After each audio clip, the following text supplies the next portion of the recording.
봅시다. 두 번째, 국가가 국민의 삶의 질을 높이기 위해 적극 개입해요.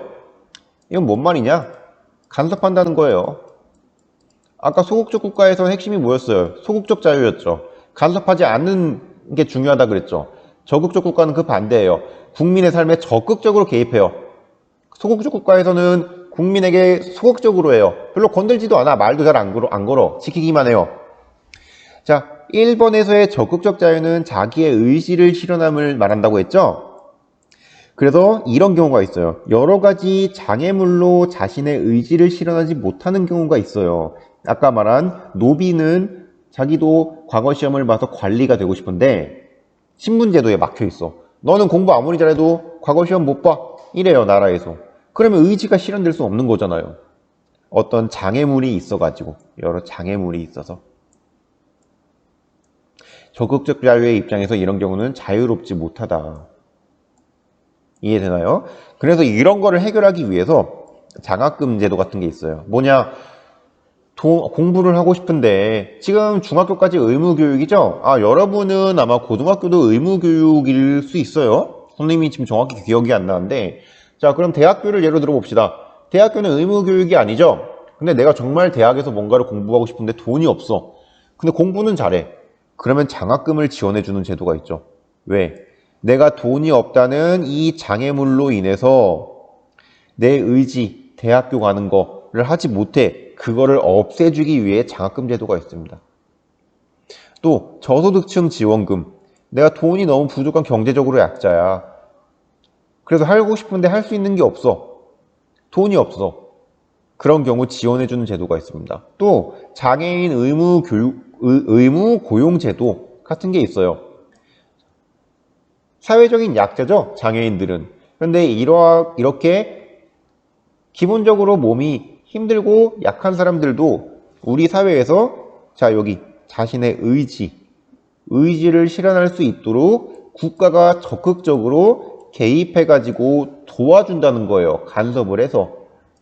소극적 자유를 추구하는 소극적 국가랑 굉장히 차이가 크죠? 이해되나요? 자, 그 다음 세 번째 봅시다. 여기. 그래서 개인의 삶에 국가가 개입해서 의지를 실현하지 못하는 여러 가지 사정을 제고해줘야 됩니다. 돈이 없으면 여기 장학금 주고, 저소득층은 지원금 주고, 장애인들 안 뽑아, 기업들이. 그러면 의무 고용제도를 제도상으로 마련해가지고 일할 수 있게 해주는 거예요. 자, 그래서 그 아래 따라서 봅시다. 국가 개입에 따른 세금이 많이 필요해요. 어쩔 수 없어요. 도와주려면 돈이 있어야 되는데. 자, 정리해 봅시다.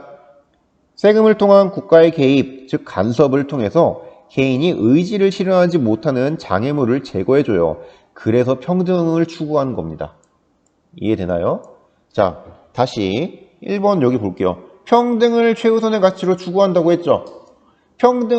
평등해져야 많은 사람들이 자신의 이 개인의 의지를 실현할 수 있는 거예요. 안 그러면은 평등을 신경을 안 쓰면 적극적 자유에서 중시하는 개인의 의지 실현이 어렵단 말이에요.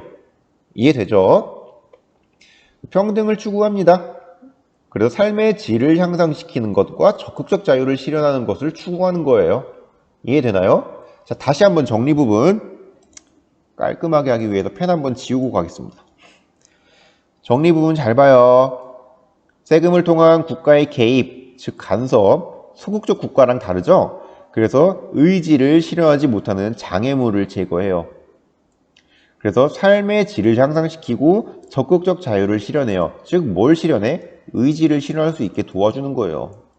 자유를 바라보는 관점이 소극적 국가랑 적극적 국가랑 이렇게 다르기 때문에 나타나는 거예요.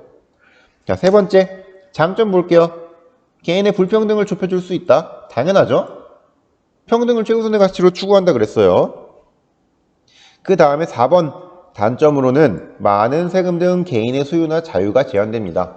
왜? 세금은 결국 국민에게서 걷어가는 거예요. 그렇기 때문에 개인의 소유나 자유가 어느 정도는 제한될 수 있습니다. 여기서 말하는 자유는 둘 다 될 수 있어요. 뭐 한편으로는 소극적 자유라고 말을 할 수도 있고 한편으로는 적극이라고 말할 수도 있어요. 왜냐하면 우리나라 국민이라면 누구나 세금을 내야 되는데 나는 그 내는 세금 때문에 내가 하고 싶은 말을 못할 수도 있어요. 근데 이건 극히 드문 경우예요. 거의 없죠. 그럴 경우에 적극적 자유도 어찌 보면 제한될 수도 있다고 볼 수도 있고, 하지만 소극적 자유가 제한된다는 의미가 훨씬 큽니다. 아유, 왜 이래요 이거 펜이. 프레젠테이션이 좀 이상하네요. 그렇지만 그냥 여기서는 뭉뚱그려서 자유가 제한될 수도 있다고 그냥 이렇게만 알아두세요. 여기서 나오는 자유는 굳이 소극적 자유와 적극적 자유로 구분하지 않아도 됩니다. 자, 국가가 개인의 삶에 개입하고 간섭한다. 개인이 국가에 내는 세금이 많고 국가가 개인의 소유 및 자유에 대해서 제한을 할 수 있어요. 세금을 그만큼 더 내니까. 이해되나요? 자, 두 개 정리해 봅시다. 소극적 국가. 평등보다 자유를 최우선의 가치로 추구한다. 개인이 능력껏 원하는 바를 이루는 것을 중시한다. 최소한의 역할만을 하는 야경 국가다. 장점으로는 국가가 개인의 자유와 권리를 침해하지 않는다. 단점으로는 개인의 불평등을 해결하기 어렵다. 자, 적극적 국가. 평등을 최우선의 가치로 추구한다. 국가가 국민의 삶의 질을 높이기 위해 적극 개입한다. 장점으로는 개인의 불평등을 좁혀줄 수 있다. 단점으로는 많은 세금 등 개인의 소유나 자유가 제한된다. 자, 교과서에서는 이 부분이죠. 이 부분을 선생님이 좀 길게 설명을 한 거예요. 그렇지만 여기도 줄치세요. 아까 소극적 국가 줄친 것처럼 이 부분도 다 줄쳐두도록 하고 다 줄쳐두세요.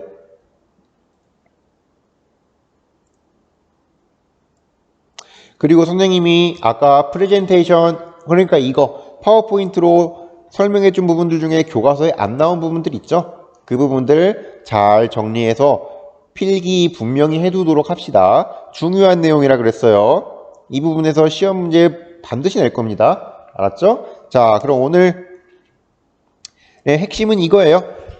적극적 국가와 소극적 국가 두 국가 간을 비교해서 이해하는 핵심은 각 국가 간이 자유를 바라보는 관점이 서로 다르다는 거, 여기서부터 출발하면 됩니다. 이거를 이해하면은 왜 적극적 국가는 저렇고 소극적 국가는 왜 저런지 쉽게 이해할 수 있어요. 알겠죠? 다시 한번 정리할게요. 소극적 자유, 즉 간섭받지 않을 자유를 추구하는 소극적 국가의 모습은 봐봐요. 간섭하지 않으면 돼. 개인의 삶에 개입하지 마.